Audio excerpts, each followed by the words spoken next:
I remember when they were going to give Paul electric shock. Yeah. He has to get that electric ECT or something like Electroconvulsive therapy, yeah, ECT, yeah. ETC. He has, and I had to agree to it. It was, I never know what it was, and this doctor talked to me about what ETC is. He says, ECT. is CT. ECT. He says it could kill him, and he could get a little bit better, and it could get worse. What do you do? That was a thing you don't know. You could agree to kill your own kid, and he might get it. He might get change, and he might not. And I agree. I said, God, well, I don't know what to do. I'm going to agree and try with one. And they tried it. It was horrible. I didn't feel the pain. When I look at my stomach from that place, it was horrible. It broke my heart. It broke my heart in so many pieces to see what he looks like when he came out of that thing there. And I think it took about a day or two for him to really come back to himself. That was the hardest thing. Hard. And he got two, and I says to the doctor, no more. No more. No more. It's not helping him. It just put him further in the abyss than take him out. So no more of that. And it was, that was a difficult decision. This was a difficult choice. Difficult. You have to do, because this is your belly. This is your kid. This is your birth. This is somebody you love. And these shocks, and they shock the hell out of him. But he survived. Yeah. He survived it. Did you ever feel any guilt, especially you talked just now about the ECT, or making the decisions that you had to make back then, like any guilt surrounding, am I doing the right thing? Did you ever feel any point of where you felt certainty, like this is the right thing for them doing to help his recovery, whatever that can look like? No. I'm not an expert, so I couldn't say this is the right thing I'm doing. You do things because you hope it's the right thing. I hope it's the right thing for him to go and get those shots. I hope it's the right thing for him to put a tube in his nose for him to feed. I hope it's the right thing for him to take this medication. It's just hope you live on, and hope that it will work. Hope that this is the right decision I'm making. Hope that it will work. Some work, some don't. The ETC, the shock didn't work. The tubing in his nose did work because he had food in his mouth. And by the time you pull it out, he fast again, he throw up back again. But it works. It put little strength in him. He could stand up. That worked. But you don't have any hope that you hope it work, but you don't have any concrete feeling that it's gonna work. You just say yes because I'm hoping it work. I hope it work, but there's nothing to say it will work. Yeah, nothing working so far, so so you just dip and hope and say this wasn't working. I hope this will. And each decision you make is a heart-wrenching decision, because it's your child. You don't know if you're gonna work, you're gonna kill him, what's gonna happen, you're gonna lose my only son. Those were difficult, a difficult decision. And hope that the decision, I have the right to make the decision, and hope that the decision I make for him is the best decision I can do for him. As you speak, I hear a lot of similar themes around faith and hope and belief. And I think, can you tell us, like, how important is actually having hope, and whatever maybe you're dealing, not only mental illness but just in life in general, or when you're faced with like challenging circumstances? How important is it to have hope and faith, hope, love? I believe in them to the uttermost highest level, because and prayer, you have to pray and have faith that your prayer will be answered. When I pray, I know they're probably going to be answered, maybe not right now. You have to have faith to wait on the perfect answer. You're not going to move mountains. My son not going to get cured when I prayed. But it will give me hope that down the road, as progress go, you might see a little bit here, little bit there, little bit. That's the prayer I pray for, that hope. I pray for that gift of hoping that everything gonna work out down the road when I pray that he's gonna be okay, and I believe he's gonna be okay.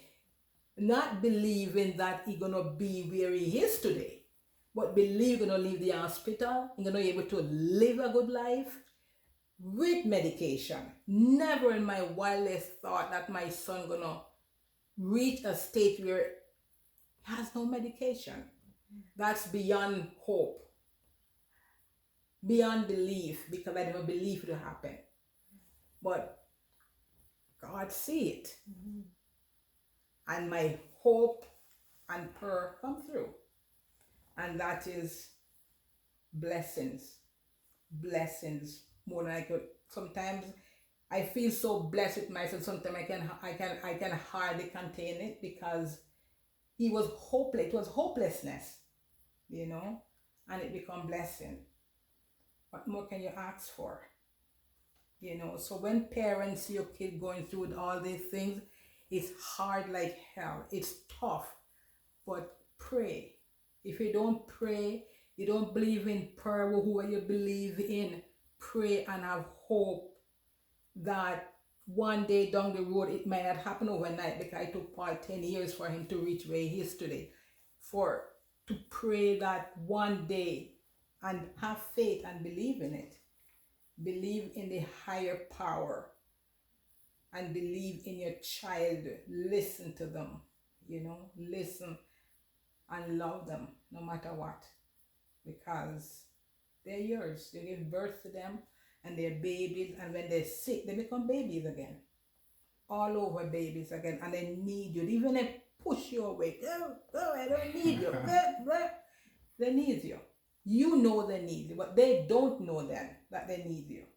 You just have to fight back.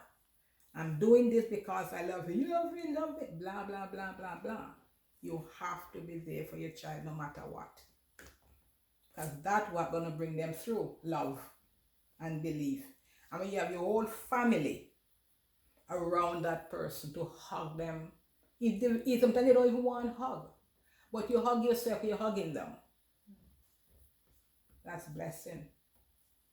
I think as you talked a little bit about, faith and hope there, and, it's like I hear you kind of saying it's just that one day at a time, right? And it just reminded me of a song that we'd sing in church as a kid. One day at a time, dear Jesus. That's all I'm asking for you. Yeah. You just help me to walk this day.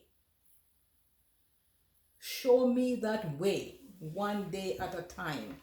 And as you walk one day, you take one step, another step, one day at a time. My daughter-in-law was saying this song we had in our church back home, is singing, one day at a time, sweet Jesus. That's all I'm asking of you. Lord, help me to walk this way one day at a time. And when you have your family member that is sick, that's all you can ask for. One step at a time. One day. You can't take 2 or 3 days. You just have to take one. Then they call them little steps at a time. Little steps. And taking little steps will become big step. Middle step. Small, medium. Large, extra large. And there you go. It's a journey with mental illness, with children, with the kids, with schizophrenia. It's scary. As a parent, you have to educate yourself. Educate yourself. Find people that are going to do the same thing with you. Educate yourself. Read pamphlets. My daughter had a big book like this of reading. And even though Paul is well now, I still have the book. I'm retiring, and I'm going to sit down and I'm going to go through it, because you know what? It's good to know. Yeah. It's never old, because he may be well now, but somebody else, it's still good to educate yourself. It's still good to, sometime I sit down and I go through the journey within my mind, and I says, what a blessed Lord we served, because he take me through not me, he took Paul through the journey, because what I felt, I remember Paul's sister says, you know, Miss Scarm, if I could only see what's going on in my brother's head, it must be hell. So what I feel is nothing to what my son went through. Nothing, because I did not go through that mental hell that he went through. So my pain, my grief, my tears is nothing compared to what his journey is, and what we watched him went through hell in his head here. So it's a journey. It's a journey where you may not want to look back, but you have to wonder and says, you know, I'm going to go forward and pray that it doesn't raise his ugly head back, because you don't know what lies ahead of tomorrow. Just one day at a time. That's all you can ask for. That's all we ask for. Yeah. Earlier you talk a lot about the support of family, and I think you also mentioned how lonely it was because not having any other family member or even close friends who had any family that was diagnosed with any type of mental illness. And you mentioned the importance of support. Like how, you want to give us a little bit more, just touch on it a little bit more. Is like, how did you get through it? I know you talk about your belief in God and prayer, but was there anything else that you did to kind of help yourself cope with this diagnosis, and you having to work and all the challenges navigating the healthcare system? Well, my only hope was God. I talked to him. I have a special friend. Her daughter is a nurse still, and she was my rock. Paul would have a psychosis in the middle of the night, and I would call her, and she and her daughter, because her daughter worked in emergency at the hospital, and by the time I called her, she said, I'm on my way, and both of them would be at the house, put Paul in the car, going to the hospital. A lot of time Paul tried to jump out of the car, but went to the hospital. I didn't spend much time there because they sent us back home. But that was a friend I could call and talk to. She never experienced this herself, but I could talk to her and tell her how I feel. And also I have my manager at my workplace that understand. And I went and I talked to her about my son, because a lot of time I need time off. I have to call in sick. And I talked to my manager and I says, Paul is sick. This is what going through with him. And so on. She said, take all the time you need, and Carmen, pray. One of my manager, pray. She said, pray for him. And I say, I will take whatever time you want, spend time with him. And then that manager retired, a new manager came on, and I talked to her the same thing. And I said, oh my goodness, take all the time you want. So they were supportive. I never go to work and tell my co-workers what's going on with me and my son, because it was private. And I don't want everybody in the workplace to know my business. And I would go to work and I would laugh and talk, and I would go in the bathroom and I would break down and I would cry for my son. How am I going to help you? I would cry in the bathroom, and I washed my face and I went back out and I would laugh, and you would never know anything happened. But within me, I was dying. Sometimes I feel hopelessness. But then when I realized that feel hopelessness is not the way to go, you have to have hope. You need hope, you need power, you need strength. And I pick up my strength again and I move forward. And I would call the same friend again. I would say so, and I would pray, cry, my kids here, and they would see, and they would decide for me. And then I would pull up my bootstrap and says, no, you can't sit and cry like the kids them see you crying, because they love their brother too. I have to be strong for them and for Paul. So I just trot on as a parent. You pull up your bootstrap and you says, this is for my son, and the children, because you have to help the kids them at home too. Even though they are not sick, they need support at home too. You know, you have to support them, even though they support their brother, but they need me too. So I have to support them. I have to go to work. I think about my son, and I'm a single mother. So it was exceptionally hard. But you know what? I didn't feel any pain. I didn't feel anything. You know you have to do it. You just do it as a parent. That's what I did. What I do or what I did, it may not good for everybody. Because we all go through our pain and our grief and our thing differently. But sometimes it's good to have that secure in your family, that they are all here for you and all here for him, and we're on the same page, fighting for my son recovery. Yeah, definitely sounds like you're not only the matriarch but also the patriarch, of the family. And like, here you are having to not only support your son but deal with, like, you have to cope, and then you had other kids that really needed you, but so like you didn't really suffer in it alone. When you needed that help, you had a friend that could, you could say, you know what, I need to talk, and that person would listen, and then you felt support at work, when you asked for the help, not really suffering and going at it alone, but just letting them know what you're dealing with, so you're letting your needs be heard, kind of thing. Yeah. And again, sometimes you really have to have a manager you work with that understand, because those two managers I had, they understood, and they says, we're in your corner, we know your son, your family important to you, whatever time you want, you come and talk to us. And they always were so lenient.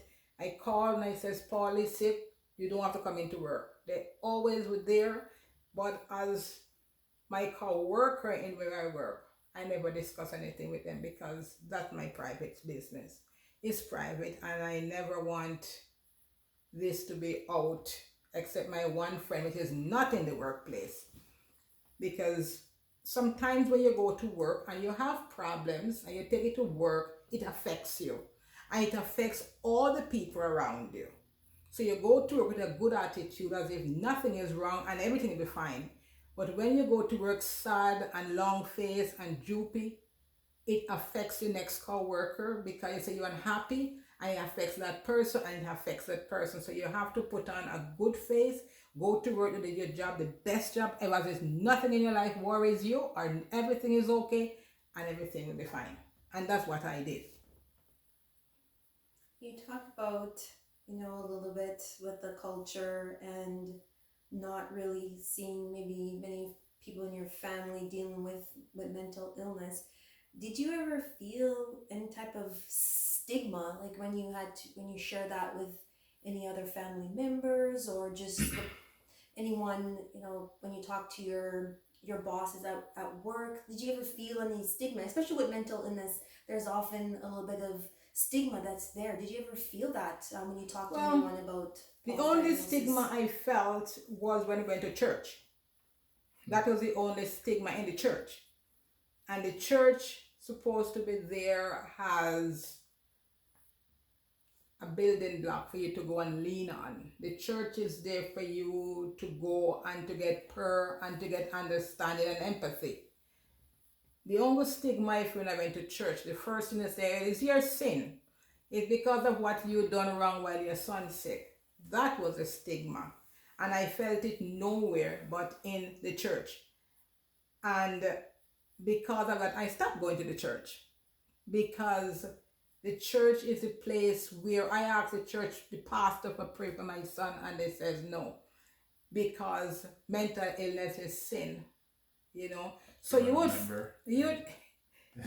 figure that the church is a place where they can come and pray for you and surround you with help and understanding. But the worst place to go when you have mental illness is in the church. But what was that like? Here you are, you talk about your faith and your belief in God, and you're praying, and that's what gives you strength.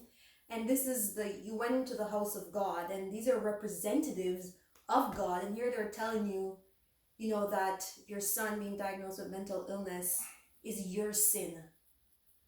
What's that like? terrible, because you know, God put us here. He gave us things in our life to test us, to see how we react to it. You go to the church, and I remember the church says to my daughter, when we went to church, Paul was sick, and the pastor asked him, Paul, and my daughter say he's in the hospital again, and he says this is time for him to snap out of it, and my daughter just snap at him, you know. I will never go back to the church, and I says, and I will never go back there, because I says, as a pastor, supposed to have a little bit more empathy.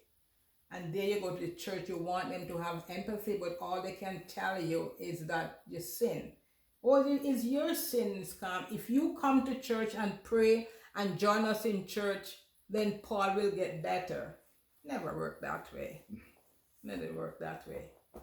So I just have to put this church aside and know that God says you can pray anywhere, in your bedroom, while you're walking, while you sleep in your closet, while you do, and you don't need the church to go and pray about this problem in your life or my son's illness.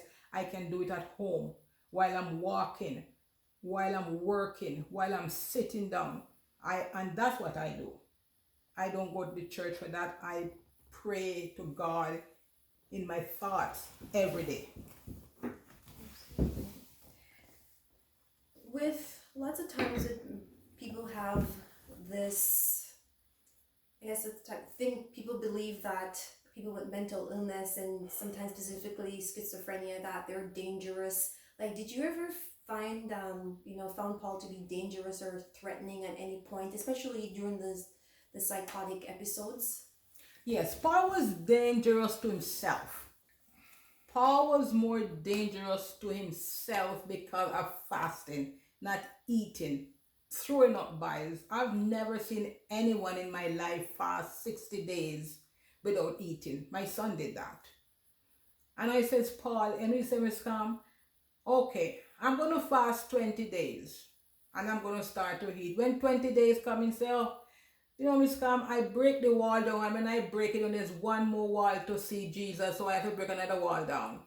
And he said, okay, I'm going to go to 40 days, because God fasts 40 days and 40 nights in the wilderness. I'm going to say 40 days. I say, my God, son, you go. And he fasts 40 days. When he reached 40, he got to fast another 10 days. And that was scary. Then his fasting started to throw bile. And then I have to call the police with mental health act to take him to the hospital. Those were scary. Those were scary times when he just fast. Those were days when I think he's skinny like a pea, could just break my son in half. Just how can a living person fast for 60 days without any heat? My son did it. And he's still alive. I remember when Paul was getting back up a little bit, and he feeling good, and I said, you have to go see the dentist. After about 5 or 6 years with problem eating or so and vomiting bile, and we went to the dentist says, oh my goodness, I can't believe this. Of all the years Paul hadn't got to the dentist, not brush his teeth, not one cavity. Not one. The dentist, because the dentist know him from him about 7, 9 or something, 9. Yeah. Paul been seeing the same dentist. And he says, Carmen, I don't know, because he always asks, how is Paul doing? How is Paul doing? And after all those years of not brushing his teeth, vomiting up bile, not eating anything, and they put into his nose, not one cavity in Paul's mouth. Never pull a teeth. I don't know. It has to be the mercy of God that keeps him through that. My dentist couldn't find the reason for that either. And up until this day, we don't know. No teeth lost. Nothing. There he is. They're all there. All there for all these years without brushing. My sister would go to the tube and try to brush his teeth. Nope. Not brushing it. So that's the mercy of God, you know. God work in mysterious ways where we don't know. We can't phantom the way God work. But if you do believe in God, He works miracle.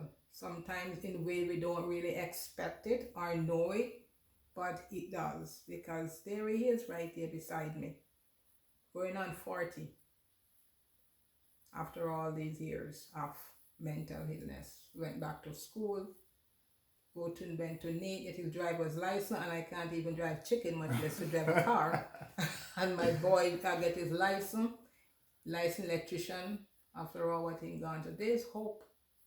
You just have to have faith. It may take longer than some. It may take longer, and it may take shorter. It may never come. Not everybody will be able to get off the medication, but whatever way you can, support your family member that needs you.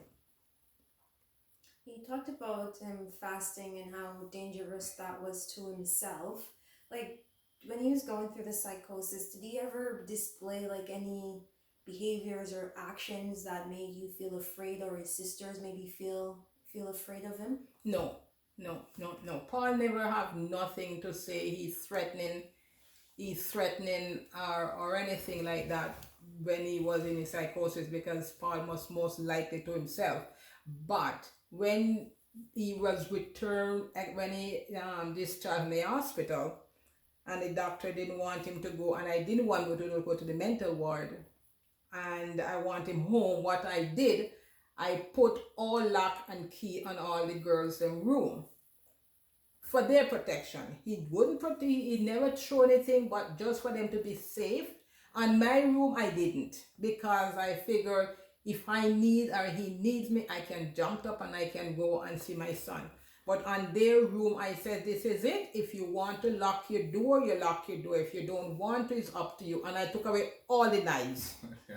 I took away all the knives in the kitchen, because with psychosis, you don't know what they'll do. Even though they don't show anything at the moment, I'm not an expert. But I took away all my knives and locked them away in the garage. I took away all my knives and everything in the garage and put them in the garage. But he has never shown an aggressiveness to us, nothing but just for their safety. And I remember one night I lie in bed with one eye open and one eye closed, and Paul came, pushed my door open. Said, oh, I was in trouble. And he stood there and he looked and he looked and he looked and he looked, and I'm with one eye open, look, and he went right back to his when he closed his door. And I breathed. You know, it's a journey. It's a journey. So my door is always open to him, that he can open when he come and talk to me or say something, but he always sees me as the enemy. He sees me as somebody who hates him, somebody who want to put him away, somebody who want to do away with him. That's why I don't have to see him anymore. But that's the psychosis of him telling that. The mind doesn't really tell him that he's somebody who want to help you.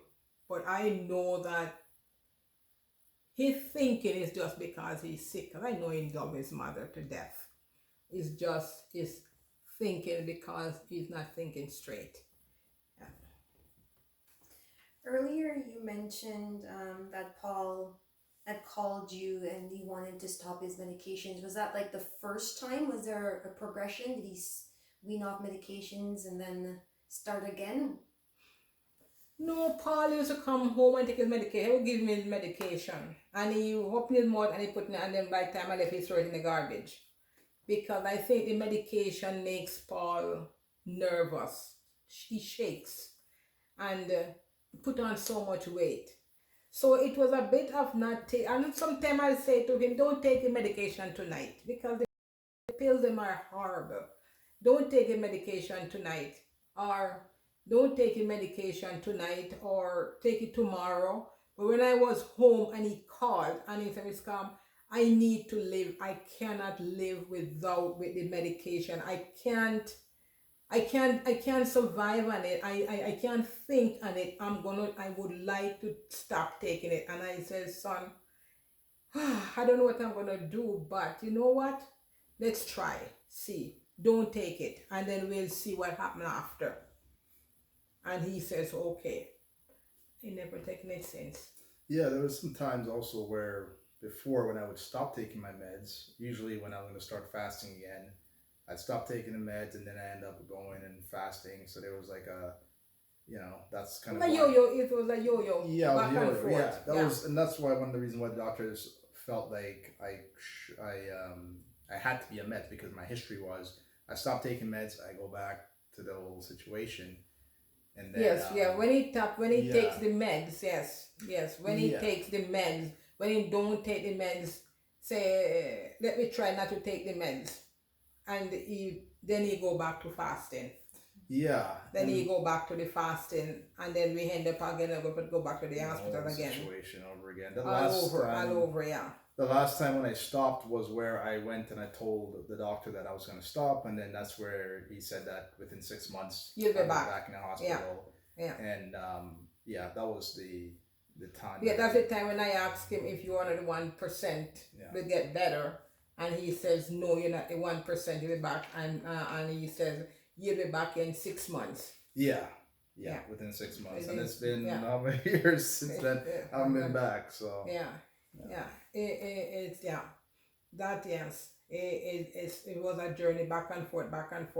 So when he told me now, he was a little bit more steadier when I went home that time, because if he was weaker, I wouldn't have gone home. I was sure that his sisters were good enough to take care of him while I was gone, and I did need a vacation. And so when he told me that he gonna take the Medicaid, he was gonna come off, I says okay, because within my mind again, I may think that he gonna go back to fasting again, which that time he didn't.